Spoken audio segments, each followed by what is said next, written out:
Okay, today we're starting the new unit. It's called Projectiles, and today we're going to start with horizontal launches. So to start off, let's talk about what a projectile is. It's an object with forward momentum but in free fall.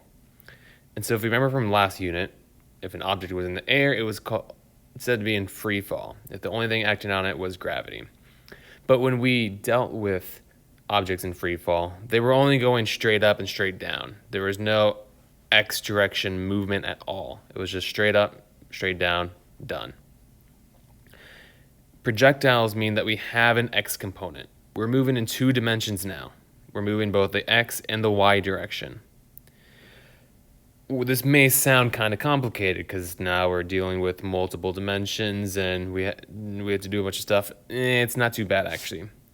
We just do the kinematics in both directions separately because the directions are independent of each other. What happens in the X direction is completely independent of what happens in the Y direction. The only thing that's the same about them and that's tied together, of course, is time. So like whatever time the ball is at one point has to be like that's the time. Like the time is tied at any given point. And so that's our only link. So before anything else, we need to stay organized. Before I tell you how to tackle these problems, before I tell you some of the information about these problems, we need to talk about how to stay organized. And in general in this course, as we move on, we're going to get things in 2 dimensions, and we need to start making T-charts. And so the way I recommend doing this is on your paper, you just make a T-chart like this, X, Y, and you're just labeling in each of the 5 variables. At the beginning here, until we get better, I would just go ahead and label all 5. I actually do that on my own anyways. Even if I don't need them all, I need to organize my work. I have to stay organized. Otherwise, I can't always think straight. And so I just go ahead and label all of these like this. Say equals. So just like it is right there. Hopefully that's more clear, the printed one, but I'm showing you an example of how I would write it like this pretty quickly. Then all your variables are set up. All you have to do is do the equations on the side and then put in your numbers once you know them.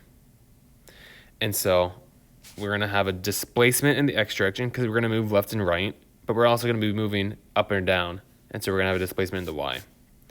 We're going to have an initial Y velocity or X velocity. So we're going to have how fast we're moving in the X direction. And we're also going to have an initial Y velocity. So how fast we're moving in the Y. Same thing with final, acceleration in the X and Y, and then T in both directions. So you want to set up your graph like this. That way, because there's so much information, there's 10 pieces. We got to stay organized.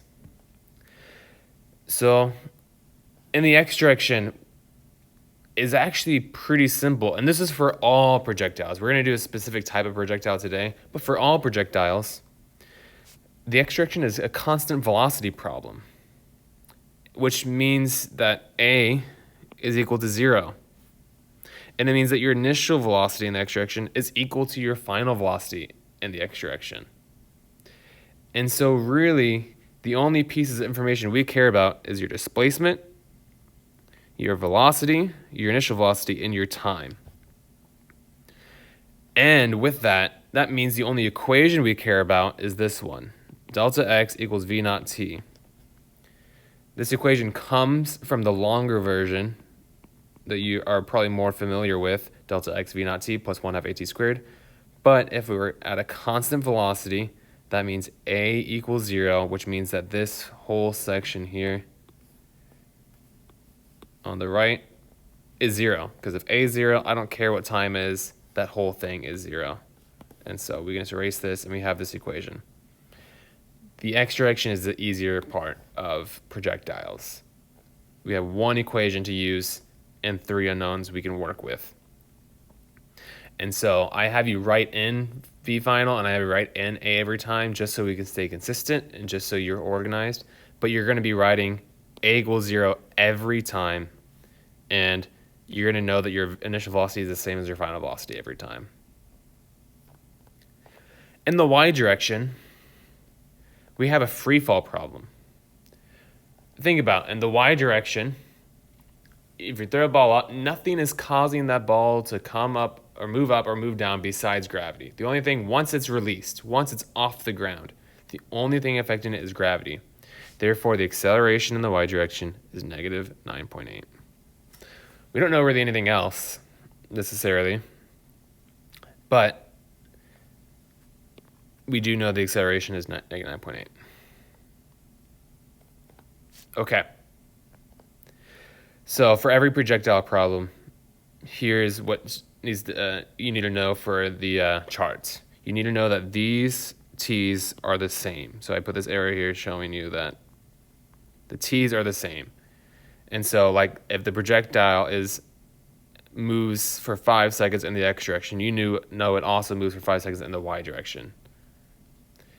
Hopefully that makes sense. I mean, it's one ball, and so however it lasts in the air is however it lasts in the air, you know.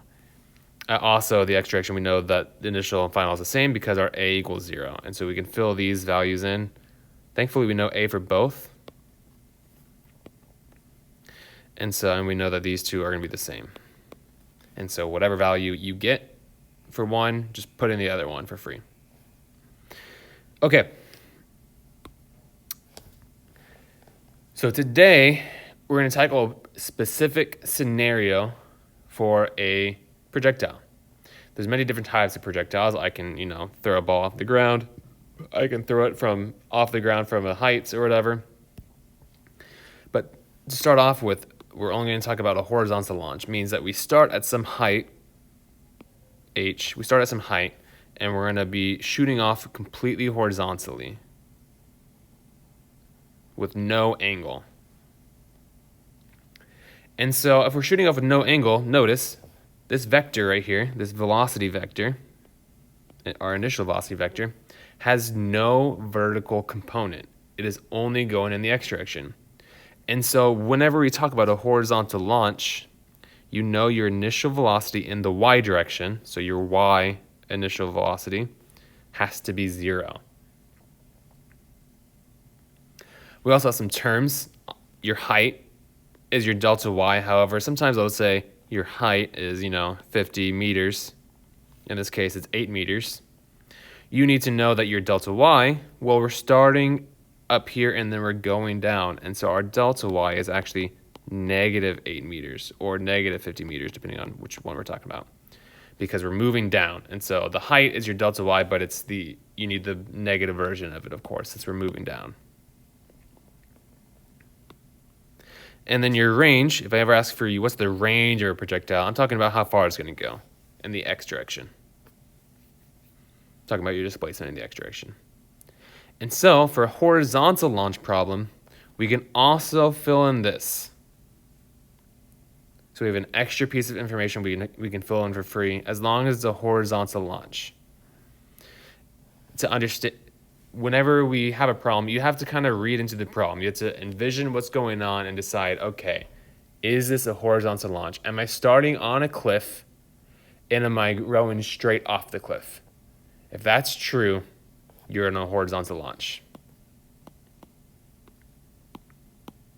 And just to be clear, all the problems today will be a horizontal launch.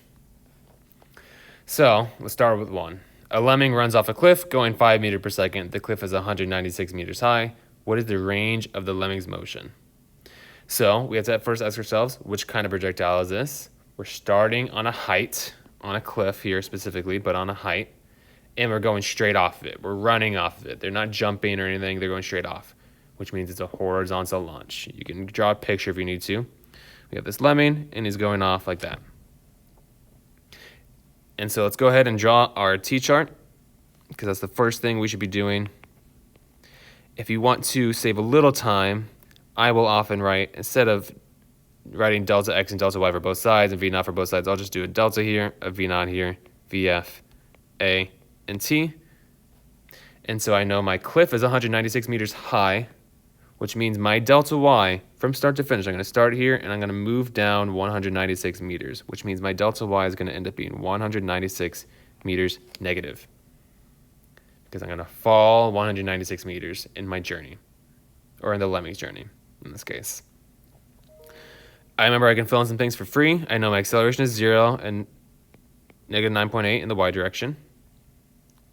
I know my initial velocity in the y direction is 0, since it's a horizontal launch problem. And I know I'm also given my initial velocity in the x direction is 5 meters per second.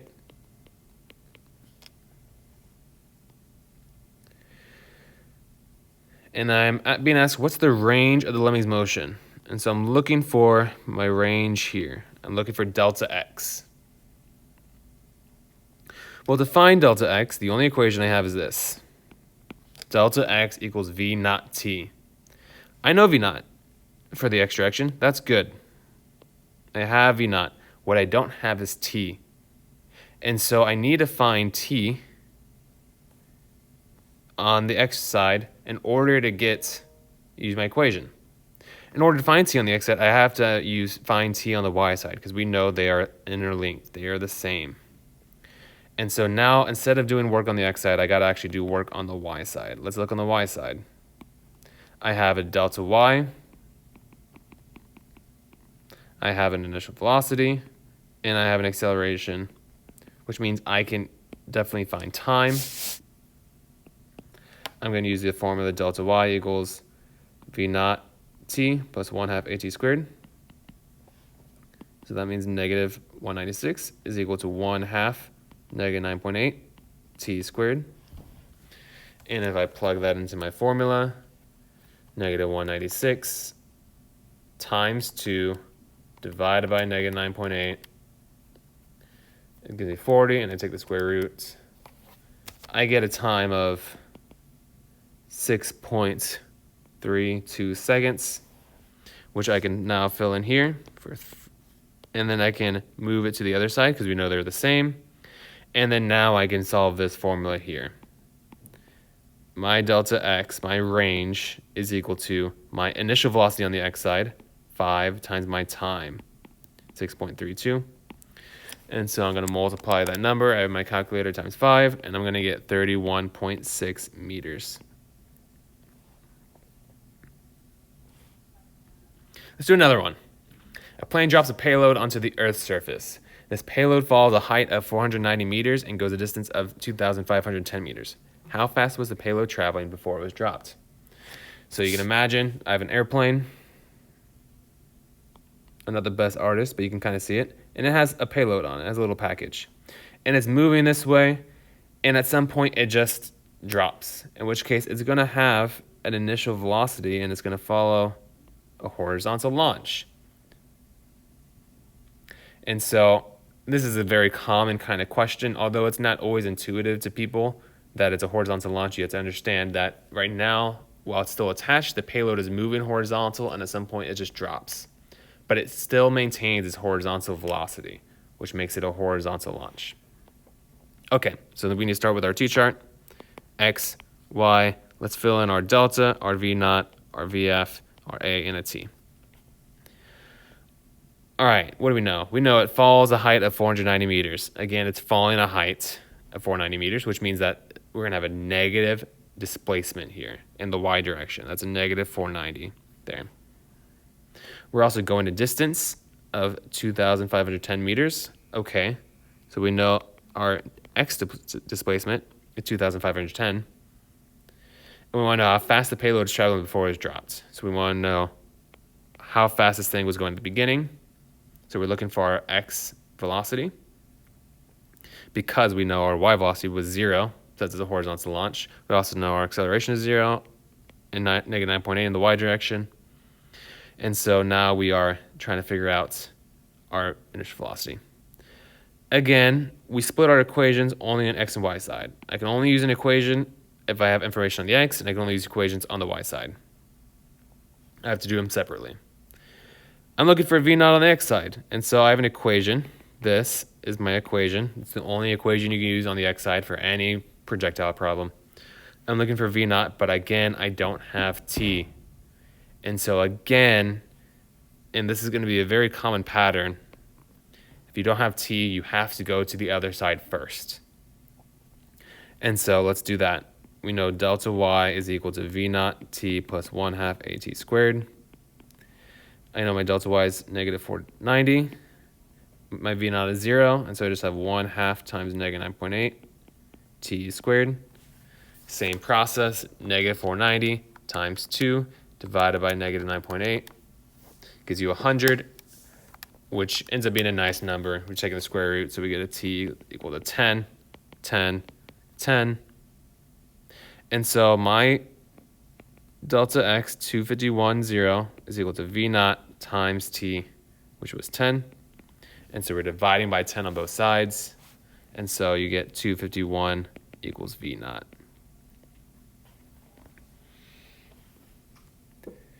So that's all we're going to cover today. Next class, we're going to talk about angled launch, which is something going from ground to ground at some angle theta. And so we're going to have to bring back our sine and cosine, all that stuff. So be ready for that. But we're not going to do it today. We're going to start with a horizontal launch. So there's a homework assignment for you on Canvas. You're to complete it. It was all by me, so hopefully the assignments are looking better now because I'm figuring stuff out for online, and so I think I'm managing my time better, so I'm able to make more assignments myself. Let me know if you need any help. Come to tutorials Tuesdays and Thursdays if you have any questions. And I would always recommend, if you're online solely, you need to start figuring out some other resource for help if you haven't already. Because while I can help you as much as possible, I will say it's in general better for online courses, especially if you go to college and you get online courses. You're going to want to start to find other resources out there because I can't help you all the time. I'm in person. I don't have time to help you all the time if you're online, unfortunately. But you can come to tutorials anytime you want. So please let me know on Tuesdays or Thursdays if you want to come and get extra help. With that, I will upload this to YouTube. Have a good day.